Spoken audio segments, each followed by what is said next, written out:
ഹമാസുമായി ഉണ്ടാക്കുന്ന ഉടമ്പടിയിലൂടെയല്ലാതെ തങ്ങളുടെ പക്കലുള്ള ഒരൊറ്റ ബന്ദിയെയും മോചിപ്പിക്കാൻ സയനിസ്റ്റ് ഭീകര രാഷ്ട്രത്തിന് സാധ്യമല്ല. യഹ്യ സിൻവാർ അന്ന് നടത്തിയ ഉറച്ച പ്രഖ്യാപനവും മുന്നറിയിപ്പുമായിരുന്നു അത്. കാലം സാക്ഷി, ചരിത്രം സാക്ഷി. സയനിസ്റ്റ് ഭീകര രാഷ്ട്രത്തിൻ്റെ എല്ലാ അഹന്തയെയും കാൽക്കീഴിലാക്കി പോരാട്ടത്തിൻ്റെയും ദൃഢതയുടെയും മറുവാക്കായ ഫലസ്തീൻ ജനത ആ വാക്കുകൾ യാഥാർത്ഥ്യമാക്കിയിരിക്കുന്നു.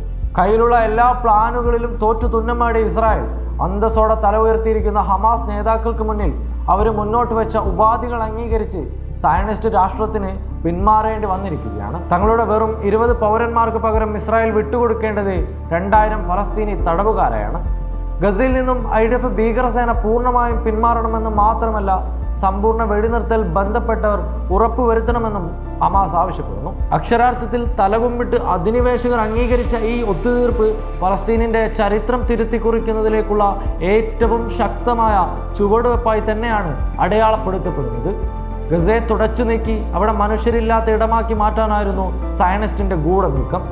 ഇതേ ലക്ഷ്യത്തോടെ അധിനിവേശ മനുഷ്യത്വരഹിതമായ അതിക്രമങ്ങൾ അവർ ദശാബ്ദങ്ങളായി തുടർന്നു വരികയാണ്.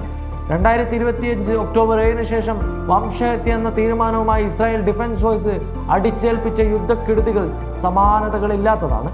65,000-ലധികം ഫലസ്തീനികളെ കൊന്നൊടുക്കി. ഗസയിലെ മനുഷ്യ ജീവിതം തീർത്തും തച്ചുടച്ചു. അടിസ്ഥാന സൗകര്യങ്ങളും ഭക്ഷണവും നിഷേധിച്ചു.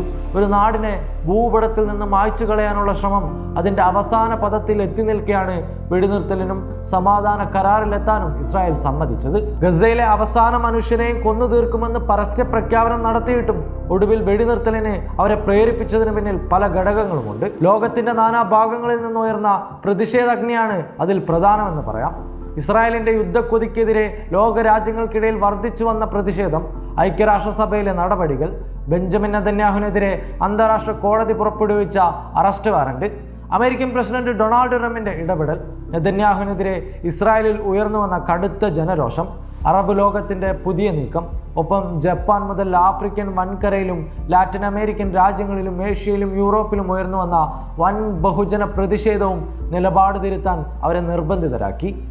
അതേസമയം ഫലസ്തീൻ ജനത അവരുടെ ദൃഢനിശ്ചയം, അവരുടെ വിശ്വാസം, ഞങ്ങൾ ഗസക്കാരാണ്, ഈ മണ്ണിൽ നിന്ന് ഞങ്ങളെ പുറന്തള്ളാൻ ആർക്കുമാവില്ല, ഒരു ശക്തിക്കുമാവില്ല. തലക്ക് മുകളിലൂടെ മരണവിമാനങ്ങൾ തീപാറിച്ച് പറക്കുമ്പോഴും അതിന് കീഴെ നിന്ന് ഉറച്ച ശബ്ദത്തിൽ ഇത് വിളിച്ചു പറയുന്ന കൊച്ചു കുഞ്ഞുങ്ങൾ താനും തൻ്റെ പട്ടാളവും പോയി പണി നോക്കടോ എന്ന് നെതന്യാഹുവിനോട് കൊഞ്ഞനം കുത്തുക തന്നെയായിരുന്നു. അവരുടെ ഈ ദൃഢനിലപാടുകളുടെ കരുത്തിലാണ് ലോകത്ത് പ്രതിഷേധങ്ങളുണ്ടായത്. ഗസയിലെ പ്രതിരോധ കാറ്റ് തീർത്ത ഓളങ്ങളാണ് ലോകരാജ്യങ്ങളുടെ തെരുവുകളിൽ പ്രതിഷേധത്തിൻ്റെ തിരമാലകളായി ആഞ്ഞടിച്ചത്. ബന്ദികളുടെ മോചനം ആവശ്യപ്പെട്ട് സ്വന്തം രാജ്യത്ത് പോലും പ്രതിഷേധങ്ങൾ കൊടുമ്പിരി കൊണ്ടതോടെ നെതന്യാഹുവിന് മുന്നിൽ വഴികളില്ലാതായി. ലോകരാഷ്ട്രങ്ങൾക്ക് മുമ്പാകെ മാത്രമല്ല, സ്വന്തം ജനതയുടെ മുമ്പിൽ തന്നെ നാണം കെട്ട ഭരണ നേതൃത്വമായി നെതന്യാഹു കൂട്ടരും മുദ്രകുത്തപ്പെട്ടു.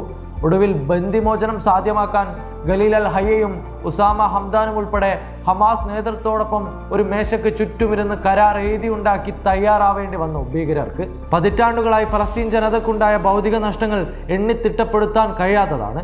നീണ്ട ഉപരോധങ്ങൾ, ലക്ഷങ്ങളുടെ രക്തസാക്ഷിത്വം, തടവറയിൽ തള്ളപ്പെട്ട ആയിരങ്ങൾ, ഭൂമി കയ്യേറ്റങ്ങൾ. ഈ 2 വർഷം കൊണ്ട് ഗസയെ കോൺക്രീറ്റ് അവശിഷ്ടങ്ങളുടെ മരുഭൂമിയാക്കിയിരിക്കുന്ന സയനിസ്റ്റ് ശക്തികൾ. ബന്ദിമോചനത്തിൻ്റെ പേര് പറഞ്ഞ് സയനിസ്റ്റ് ഭീകരർ ഗസയിൽ വർഷിച്ച ബോംബുകൾക്കും മിസൈലുകൾക്കും കണക്കുകളില്ല. വീടുകളും ആശുപത്രികളും വിദ്യാലയങ്ങളും പള്ളികളും കച്ചവട സ്ഥാപനങ്ങളും സർക്കാർ സംവിധാനങ്ങളും ഉൾപ്പെടെ തകർക്കപ്പെടാത്ത ഒരു കെട്ടിടവും ഗസയിൽ ഇന്ന് ശേഷിക്കുന്നില്ല. കിടന്നുറങ്ങാൻ ഒരു മേൽക്കൂര പോലും അവർക്കില്ല. എന്നാൽ അവർ മുട്ടുമടക്കിയില്ല. കൊല്ലാം പക്ഷേ തോൽപ്പിക്കാനാവില്ല എന്ന വാക്കുകളെ നവലോകത്തിന് മുന്നിൽ ജീവിച്ച് കാണിച്ച ജനതയാണ് ഫലസ്തീനികൾ. അതെ, ഗസ തന്നെയാണ് വിജയിച്ചത്. നെതന്യാഹു തോറ്റു മടങ്ങുകയാണ്. ഒരു നാണം കെട്ട തോൽവി. waytonikah.com, the exclusive Muslim matrimonial site.